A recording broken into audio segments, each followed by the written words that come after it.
Dear classmates, my name is Billy, and I live in a nice town with a strong sense of community. My father loves to hunt and wants his family to feel safe at home.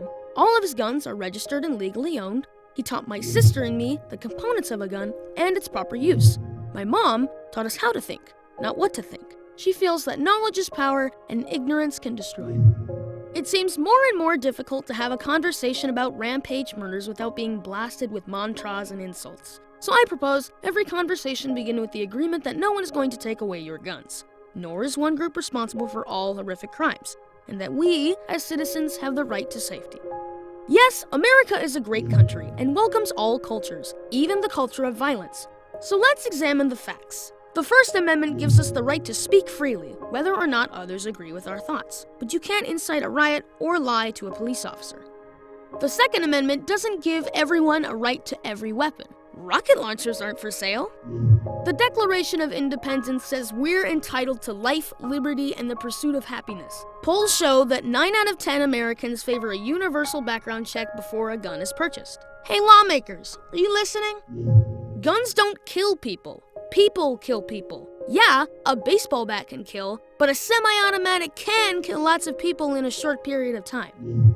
We regulate cars and install seatbelts and airbags to limit damage. But what if a car was built with iron rods protruding 3 feet out in every direction? Would that be allowed on the road? People must take a written driving test to get a license. They can be ticketed or have their license suspended for disobeying the rules. The same should apply to gun owners. A car can mow over people on a road and we don't ban cars. A bomb can detonate, killing hundreds, and we don't ban its ingredients. A plane can crash into a building, killing thousands, and we don't ban planes. It seems the only way to stop a bad guy with a gun is a good guy with a gun. Research and simulations show it actually leads to more carnage. It's not like a video game. There's no easy analysis for school shootings except to say that violence is perceived as power and life is dispensable. Most school shooters came from a stable family and did well academically. Sadly, they are disturbed and lack empathy. They don't all wear trench coats and they are not all loners, but they are all narcissistic and obsessed with violence.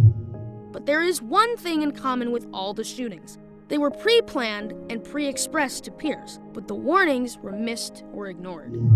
We must realize a determined person will always find a way and a weapon. Thus, banning guns will not solve the problem. But I can't understand why combat weaponry has a justifiable place in the private market. We need to stop blaming and start recovering from our lost selves. Most people with mental health issues are non-violent. Putting them in a false category on a national registry will deter many from seeking help. Today, this minute, every parent should talk to their child, meet with their teachers, email your elected officials, question everything. No more band-aids on horrific wounds and broken hearts. Pray for the healing and goodness in others, but work towards answers to this aberration. No more loss of our freedom and rights to protect the status quo that love to be left to their own devices. Children are being exposed to war zones instead of exploring their inalienable rights. The world is how you make it. I ask you, what does that look like?